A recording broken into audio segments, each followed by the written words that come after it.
जय हिंद दोस्तों, स्वागत है आप लोग का अजय सर जी यूट्यूब चैनल पर। दोस्तों, एक बहुत ही महत्वपूर्ण बात आप लोगों को बताने जा रहा हूँ। सरकारी नौकरी मिलने के उपरांत लोगों के द्वारा यह गलतियाँ हो जाती हैं। लोग इसकी जानकारी पहले से रखते नहीं हैं और यह गलती उनके लिए जी का जंजाल बन जाती है। और जी का जंजाल इस तरह से बन जाती है कि उनकी प्रगति में इतनी बाधा बनती है कि वह कमाते जाते हैं लेकिन कुछ हो नहीं पाता है और अंततोगत्वा उनके सफलता में यह बहुत बड़ी बाधक साबित हो रही है। दोस्तों, आपको बताना चाहता हूं कि जैसे ही नौकरी मिल जाती है तो आप ही के शुभचिंतक बहुत से ऐसे होंगे जो कि बीमा के एजेंट होंगे। कुछ मित्र भी हो सकते हैं, कुछ रिश्तेदार भी हो सकते हैं जो आपके पास आएंगे और कहेंगे नौकरी मिल गई है, बहुत अच्छी बात है, लेकिन अब भविष्य के बारे में कुछ प्लानिंग करिए।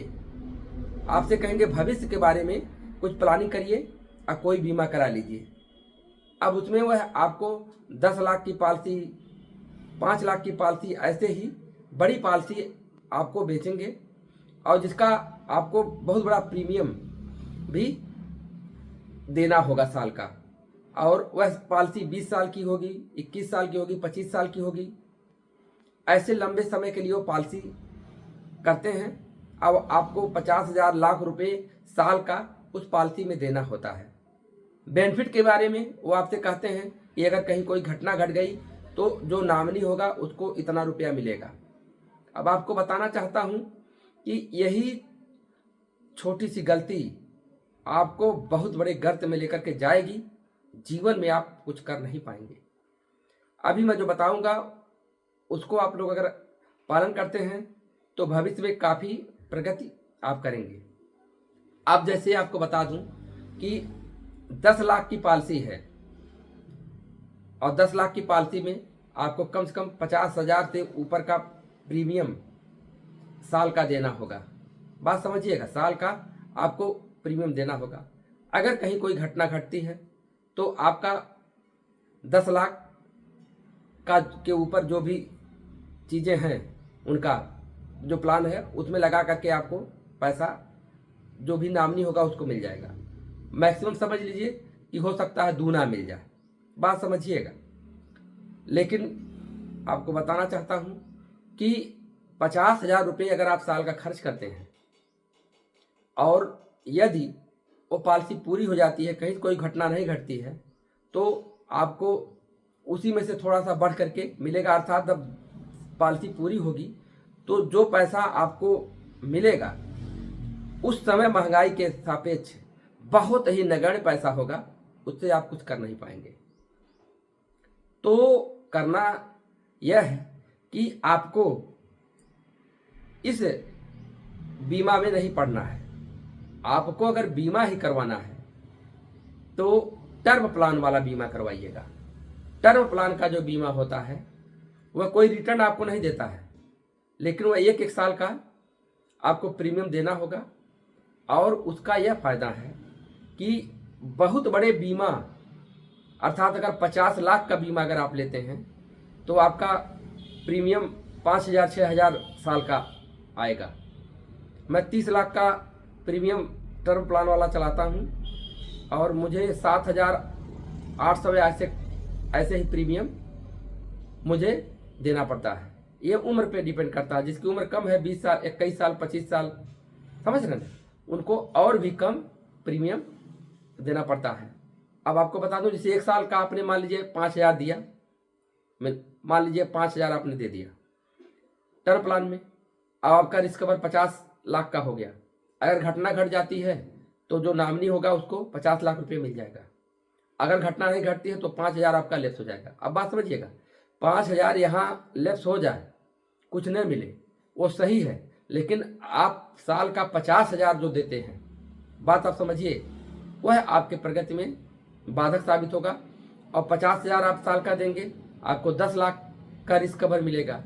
और यहाँ 5,000 आपने दिया तो आपको 50 लाख का रिस्क कवर हुआ।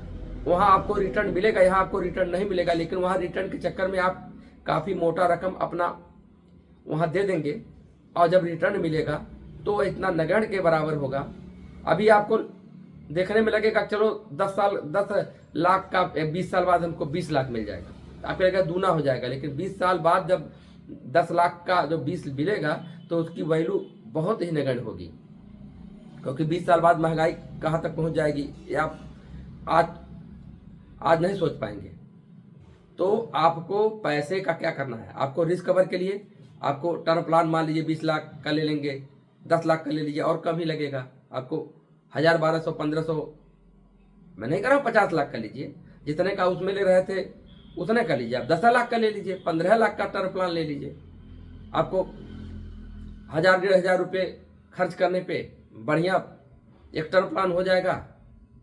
भले 1000, 1500, 2000 नहीं मिलेगा उतना, तो आप बाइक का इंश्योरेंस कराते हैं तो उसमें भी तो लगा देते हैं, क्या मिलता है। तो बस वही चीज़ है कि ऐसा कार्य करिए, और बाकी जो आपका पैसा है आप जो कमा रहे हैं वो आप कहीं प्लाट में, कहीं जमीन में लगाइए, समझ रहे हैं। और लंबे समय के लिए SIP भी कर सकते हैं।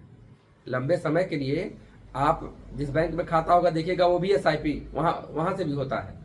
आप बैंक में संपर्क करते हुए और SIP में आप ये नहीं कि आप 10-20 हज़ार रुपये महीने झोंकिए, 1000-2000 रुपये महीने का आप लगा देंगे तो लंबे समय तक के लिए वो आपको ज़्यादा बेनिफिट होगा। बाकी शेष पैसे को आप प्लाट में खरीदेंगे। जब प्लाट आप खरीदेंगे तो आप देख पा रहे होंगे कि जो आज 3 साल पहले ज़मीन का रेट जो था आज उसका डबल हो गया, वो पैसा आपको दिखाई भी देगा। और ये ऐसी चीज़ें हैं कि जब चाहेंगे तो आप बेच करके बड़ा काम भी कर सकते हैं। तो प्लाट में लगाना आपके लिए अब इसमें रिस्क वाले भी नहीं है। जैसे म्यूचुअल फंड आज में यह है कि वही शेयर मार्केट पे ही डिपेंड करता है। लंबे समय में फ़ायदा तो मिलता ही है, लेकिन शेयर मार्केट अगर जब गिरता है तो आपका जो जमा राशि है उससे भी कम वैल्यू दिखाने लगता है, तो लोग उसी में परेशान हो जाते हैं, विचलित हो जाते हैं। लेकिन ज़मीन में कभी भी आपका गिरावट नहीं देखने को मिलेगा। ज़मीन आपको हमेशा प्रोग्रेस करता हुआ दिखाई देगा। अब एजेंट आएंगे, लोग कहेंगे अरे कुछ भविष्य खातिर सोचिए, तो आप यही कहिए कि देखिए ज़मीन हमारा, जो ज़मीन मैं लूँगा और यही मेरे भविष्य के लिए है। कहेंगे अरे बुढ़ापे में पेंशन नहीं मिलेगी, NPS है बहुत कम मिलेगा, यही बीमा काम में आएगा। तो कहिए नहीं, ये जो मैं प्लाट ले रहा हूँ और जब तक मैं रिटायर होऊंगा तब तक ये कई गुना हो जाएगा, और इसी को बेच करके हम अपना फंड वैल्यू ले लेंगे और इसी से बैंक में जमा करके हम अपना ब्याज से खाते पीते रहेंगे, और मरने के बाद सारा पैसा हमारे नामनी बच्चे को मिल जाएगा, और जब तक जिएंगे तब तक इसी के ब्याज से हम अपना गुजारा अपना करते रहेंगे। यह कहिए, क्योंकि वो आपको तमाम प्रकार के जंजाल में फंसाने का काम करेंगे और आप फंस जाएंगे बीमा के चक्कर में, और आप कोई प्रगति नहीं कर पाएंगे। मैं आपको बता दूं, मैंने कुछ गलतियां किया है, तभी मैं आज समझाने लायक हो रहा हूं आपको, क्योंकि मैं आपको जो बता रहा हूं ये अपने अनुभव से बता रहा हूं, ऐसे मनगढ़ंत बातें नहीं बता रहा हूं। लोग कहते हैं कि आप बढ़िया से व्यवस्था बना करके बैठ करके बातें चीज बताइए, लेकिन मेरे पास अभी सिस्टम ही नहीं है, अभी बना भी नहीं पाऊंगा। अभी आपको बता दूं कि ऐसे ही खड़े होकर के मुझे अभी कम से कम 2 साल ऐसा काम करना होगा, क्योंकि जो गलतियां पूर्व में आप कर लेते हैं उसकी भरपाई आपको लंबे समय तक करना पड़ता है। बात आप समझिएगा, खुल के बताने से बेहतर ये है कि जो मैं समझदारी वाला बात बता रहा हूँ आप ध्यान में रखिएगा। पैसे का आप ऐसे जगह पर निवेश करिए।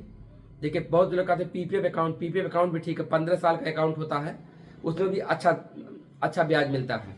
आप PPF अकाउंट भी खुला सकते हैं। हल्का फुल्का म्यूचुअल, मतलब एक ही जगह पे आपको निवेश नहीं करना है कि एक ही में सब झोंक दिए, क्योंकि किसमें क्या होगा ये कोई जानता नहीं है। वो भी म्यूचुअल फंड आज है तो बेहतर, लेकिन ये शेयर मार्केट पे आधारित है। तो अगर एकदम सुरक्षित चाहते हैं तो PPF वाला अकाउंट खुलवा सकते हैं। राष्ट्रीय बचत पत्र जो होता है पोस्ट ऑफिस से, ये भी, इसमें कहीं से कोई गिरावट वाली संभावना नहीं है, अब ब्याज दर भी एक अच्छा आपको मिल जाता है। तो आपको इन सब में पैसे को निवेश करना छोटा छोटा, बाकी आपको मैक्सिमम आप कुछ फंड इकट्ठा करिए और कुछ कम पड़ रहा तो लोनिंग करा लीजिए, दोनों को मिला करके प्लाट ले लीजिए। फिर धीरे धीरे लोनिंग को आप अपना धीरे धीरे जमा करते रहिए। जब लोनिंग पूरा हो जाएगा आप कुछ धीरे धीरे इधर आप NSE आदि में सब कुछ या RD, समझ रहे हैं, कुछ पैसे को इकट्ठा करते रहिए। भैया RD में उतना ब्याज नहीं मिलेगा, लेकिन आपको कुछ पैसा इकट्ठा करना है ऐसे भी अपने सैलरी से, और फिर एक लोन खत्म हो तब तक दूसरा लोन खड़ा करके और तुरंत कोई प्लाट आदि वो ले लेना है। वह जो आपको वैल्यू देगा और आप देखेंगे निकलेंगे, आपका मार्केट में भी सम्मान बनेगा। अरे ये किसका प्लाट है, अरे उनका प्लाट है, अजय मौर्य का प्लाट है। ये किसका प्लाट है, अरे ये भी अजय मौर्य का है। वहाँ जाएंगे, अरे ये किसका प्लाट है, अजय मौर्य। अब सिर्फ क्या है कि 10 लोग जानेंगे, अरे किसका मिलका, तो बहुत प्लाट है, अरे जहाँ जहाँ देखिए तहाँ तहाँ बहुत ज़्यादा। अब क्या है, प्रगति होगी, उसकी वैल्यू से आपको आपकी मार्केट वैल्यू समाज में बनेगी। पैसा ही मार्केट वैल्यू बनाता है, पैसा नहीं है ना तो कोई सम्मान देने वाला आजकल है नहीं। तो पैसे से सम्मान, जैसे कहने का मतलब सदाचार तो जरूरी है, सदाचार से भी सम्मान मिलता है, लेकिन आपके पास पैसे भी होने चाहिए, समझ रहे हैं। तो ये सब चीज़ों का कॉम्बिनेशन जब आप रखेंगे अपने जीवन में बहुत सफल हो जाएंगे। और जो मैं ये चीज़ें बता रहा हूँ अनुभव के आधार बता रहा हूँ, और जो मैं गलती किया हूँ मैं नहीं चाहता हूँ कि कोई और गलती करे। तो आप लोग समझदारी से काम करिएगा। अब अपना पैसा इधर उधर फालतू में निवेश करके अब बाद में कुछ रिटर्न नहीं पाएंगे और बर्बाद हो जाएंगे। और जो ये सब चीज़ें हैं इन सब चीज़ों में लगाएंगे, ज़मीन जायदाद में जब आप लगा दिए, सोना भी खरीद सकते हैं। सोने की वैल्यू बहुत ज़बरदस्त है, मैं आपको बता दूं इतना ज़बरदस्त चीज़ें हैं सोने की वैल्यू कि अब क्या बताएं। मेरे देखते देखते 7,000 रुपये पे 10 ग्राम सोना था। अब आज बताइए कितना 70,000 80,000 चला गया। सोचिए, बहुत लंबा समय नहीं गुजरा है दोस्तों। ये बता रहा हूँ कि ये अभी आपको 15 साल 18 साल के अंदर की बातें बता रहा हूँ, 20 साल के अंदर की बातें बता रहा हूँ। इतना इतना रिटर्न बताइए, 7 गुना हो गया है। अगर आपके पास पैसा है, अगर आप इसको भी निवेश करते हैं तो घर में पहनने के लिए भी हो जाएगा। जिसको आप देंगे वो पहनेगा, खुश भी होगा। और यह आपके लिए कभी मौके पे आपको इतना बता दूं कि मान लीजिए आपके पास फंड वैल्यू, अगर कहीं कोई काम करने जा रहे हैं, आपने लोनिंग भी करा लिया, ठीक है, लोनिंग से पैसा मिल गया लेकिन कुछ घट रहा पैसा, आप सोना क्या करिए, बैंक में दे करके उस पर भी लोन करा सकते हैं। और सोने पे भी लोन हो जाता है, गोल्ड लोन हो जाता है, 9% 8% इसी आधार पे ब्याज आपको देना पड़ेगा, समझ रहे हैं। अब आपका तत्काल बहुत बड़ा काम हो जाएगा, फिर पैसा इकट्ठा करके उसको आप ब्याज दे दीजिए, अपना सोना ले लीजिए। ये सब चीज़ें जो बता रहा हूँ मैं आपको निरंतर बताता रहूँगा। क्यों बताऊँगा?